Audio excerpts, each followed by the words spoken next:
So the highly anticipated Season 11 has finally dropped in the finals, and let me just say, the pressure was on for Embark to really perform with this update. Season 10 launched in a pretty good state with the additions to the medium class as well as the new Point Break map Starlight Hollow, which, hey, at least it took them a couple weeks to figure out how to spawn trap on it. But the pressure was on for Embark to perform well with this season's launch. We saw on the roadmap that there were no new weapons and no new gadgets coming with this season, so Embark had to really make sure that everything that they dropped hit this time around. The roadmap placed a lot of expectations on Embark to deliver, and I gotta say, they might have actually done it. The day 1 player count for Season 11 is the highest that we have had since Season 8, and this could potentially signal a resurgence for the finals. Now, let's not get too far ahead of ourselves yet. Embark still has the whole rest of this season and next season to go ahead and f that up, but none of that is gonna matter if the new additions to the game don't stand on their own 2 feet.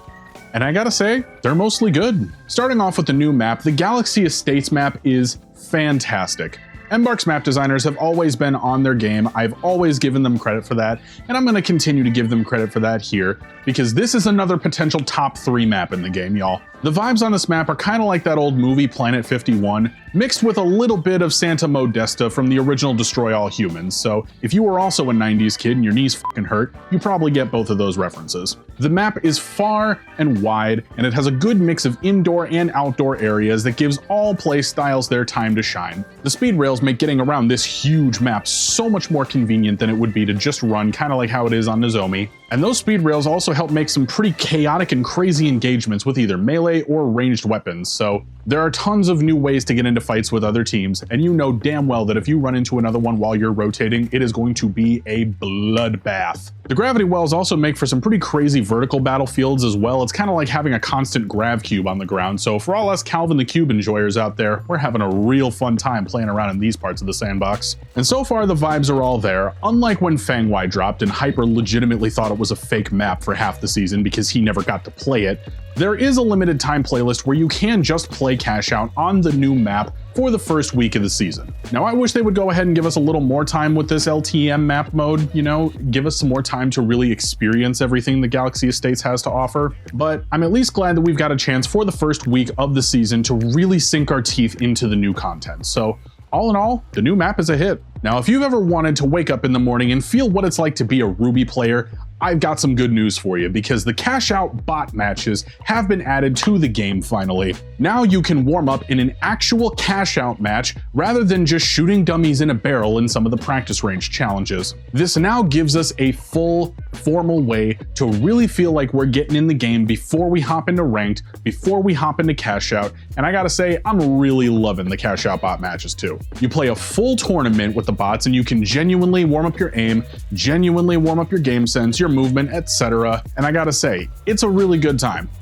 There are a limited number of maps right now. They said that more are going to be coming at some point, so I guess we'll just have to wait and see how that ends up turning out. Oh, and if you're a stats whore, like for some fucking reason a third of this community is, you can still go ahead and grind your elims and your revives and your wins in this cash out bot mode. So be sure to go ahead and grind those amethyst badges right now before Embark finds out that they gave us tech and removes them from the game. You know, this whole thing just further goes to show that your stats in this game really don't mean dick. So thank you to Embark for further giving us a reason to not give a shit about any of the stats in the game. Genuinely, I'm kind of happy about that. When you get a game where everyone's just like, look at your elimination count, you clearly suck at the game, and then, you know, it's a fucking smurf. Or when people are like, how did you get stomped by a level 22 with 100 eliminations? Nerd. It really makes me happy to know that they're introducing more ways to pad those numbers out so that they can just continue to mean less and less every season. So big W there. We also got some new maps in some new modes this season. Vegas is another banger addition to Point Break. Still no Fang Wai though, and that hurts.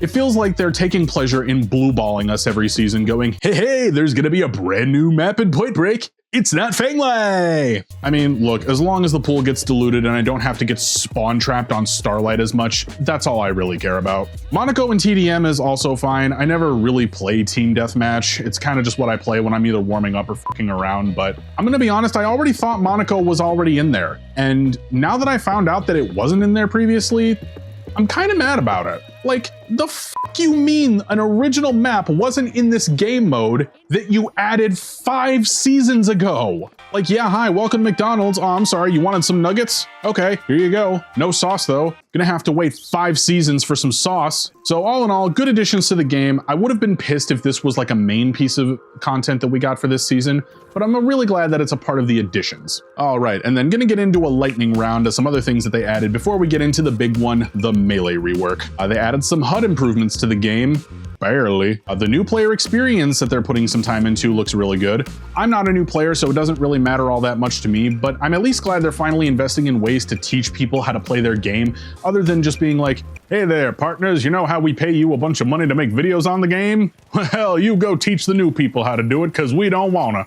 The revamped tutorial and introductions genuinely look pretty damn good, and I gotta say, they're probably the best looking intros to a first-person shooter I've ever seen, or at least the ones that I've seen in a very long time, so big thumbs up to you, Dede. Personal RS and ranked, good. I'm glad. Maybe I'll finally get to plat this season. Of course, maybe I'll also get hit by a meteor, but you know, we'll see. And the double diamond tokens are cool, so hey, maybe if the stars align and I get to diamond 4, and then the stars align a second time and I get to diamond 1, hey, maybe I'll get the diamond spear and a diamond KS this season. I could also get hit by a bus while I'm still in my house, so we'll see what happens first. Now, they did also make some ping system improvements, and I know what you're thinking. You're thinking to yourself, funny, why are you using air quotes around improvements? Well, funny you should ask.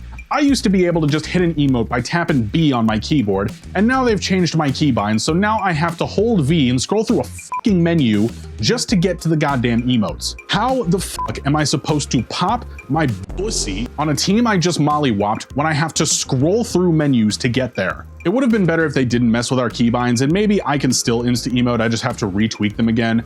But I really don't like it when games fuck with my keyboard binds. L change on their part.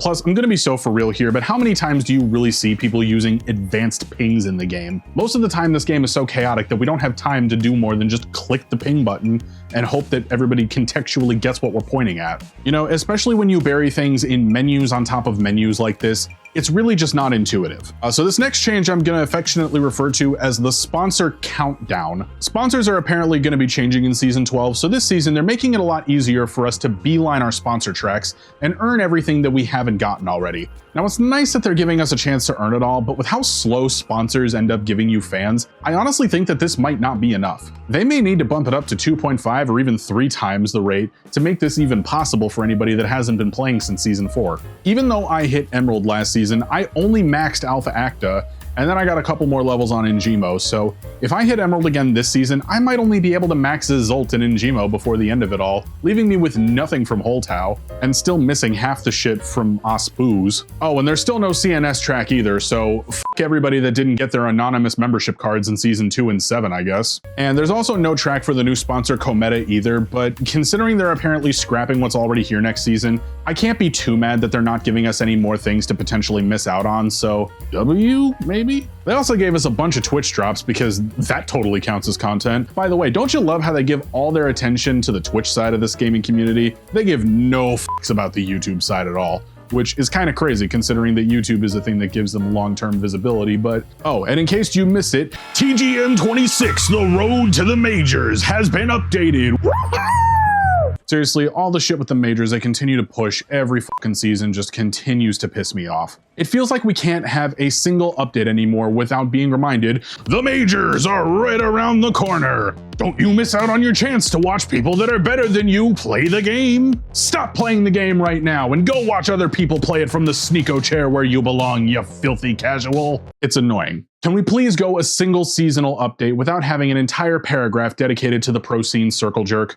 Please. And last but not least on this quickfire round, the roadmap for season 12 is back to being incredibly vague. This really pisses me off in particular because we had approximately 93 days of visibility into what the future of this game looked like, and now we've effectively just gone back to, holy shit, they're cooking!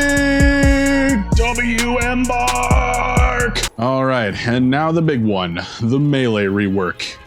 It is kind of a mixed bag. I'll have a more in-depth video next week with a full deep dive into all the weapons and the changes that have really happened with the melee rework, and showcasing how you can use them well or not use them well in some weapons cases. But at a cursory glance, Light's melee weapons got more love than most of them really needed. The dagger definitely gets some improvements with the new stamina and lunge system, so the dagger genuinely feels pretty damn good to use, so I'm gonna go ahead and give that a W. The big problem that we have here is this bullshit. Can someone explain to me the justification for buffing the goddamn sword? Hi, we're Embark Studios. We don't want Melee to be a left-click spam simulator, and we want there to be depth in the Melee experience. So, we've taken the most M1 spammy Melee weapon and buffed it, so you can keep M1 spamming away there, buddies! Like, oh my fucking god. What flavor of Fent is the balance team smoking, y'all? Now, the changes to the medium melee weapons have people pretty divided.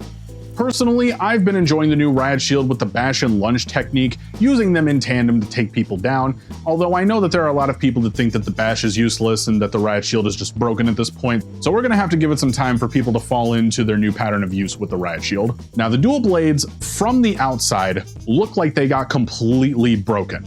But if you take a little bit of time to dedicate to relearning them, you can actually shred them pretty hard. I mean, my very first game of using the dual blades this season, which I did last night on stream, I dropped like 9 kills in the first 4 minutes of a game of Point Break, and yeah, these things can absolutely go hard, yo. Not saying that some of the changes that they made to them weren't frustrating as hell, because believe me, they are, and we'll get into that next week, but they are still pretty damn usable, and they do feel pretty strong when you're using them the correct way. Now, the heavies got half love and half shit. On one hand, they buffed the sledge, and sledge users rejoice. Chonk, rise up from your grave. Hyper, get back on the Borean. You two are gonna have the best freaking time this season with the sledgehammer being back in all of its light bonking graces. The lunge on it did the sledge a lot of good, and even though it can be kind of infuriating to use at times, I still think that the sledge is now in a really, really good spot compared to seasons past. Now,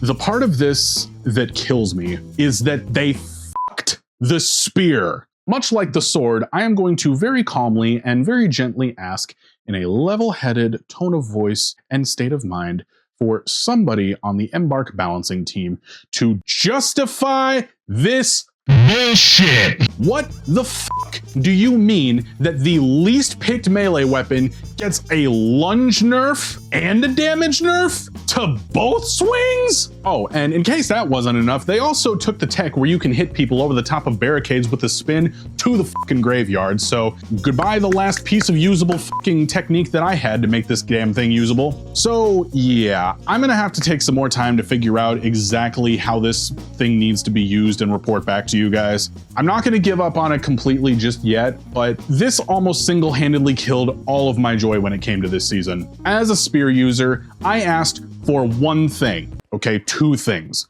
I wanted the spin to be a 3-phased attack, much like how it was in Heaven or Else, where I could do 1 spin and then cancel, or do 2 spins and then cancel, and not have to go through the whole 3-spin combo without popping open my comms wheel in order to get out of it. And I wanted a slight increase to the swing speed of the spear. That was it. It did not need any damage changes, it did not need any range changes, it just needed a phased spin and a little bit faster of a primary swing, and it would have been just fine. But no, instead I get to wake up on the day of the Season 11 patch and see that they took my favorite melee weapon, shat all over it, and told everybody to get used to it. And we've seen how bad they are at balancing shit before. I have no faith that they are gonna fix this whatsoever. So at this point, I'm just gonna have to either learn to love the new spear or cut my losses and move on, which is what most people would tell me to do anyway. And then some people would be like, oh, tell them to throw the spear. You all know exactly how I feel about you. So yeah, in conclusion, Season 11 is a mostly good, but still little mixed bag. There are some things this season that I don't particularly love, but I will say that this is starting off much, much better than we thought it was gonna be, because I think most of us assumed that this was gonna be just another filler season before Season 12, looking at the roadmap at least. Much like last season, I won't be buying the Battle Pass unless I fully complete it on my own with with no other incentives to finish it, because that will be the truest gauge of am I having fun with this and have they earned my business this season or not. And like always, I encourage you all to do the same. But anywho, that is going to be it for today's first impression video of Season 11. Thank you guys so much for watching. Be sure to leave a like and subscribe if you haven't already for more finals content. Say what's up down in the comments and let me know. What are you thinking of all the things they've changed and added with Season 11? Are you enjoying it? And an especially big shout out to all of our comedy club members. It's your boy Jesse011, Fatal Sky 09 Boom 32, Layla Bell 1029, Real Call Me Crop, B Boop, Osama Live, and Fatso Aim. If you're enjoying the channel and would like to help support us further, consider becoming a member of the comedy club down below, and I will see you all in the next episode. Bye.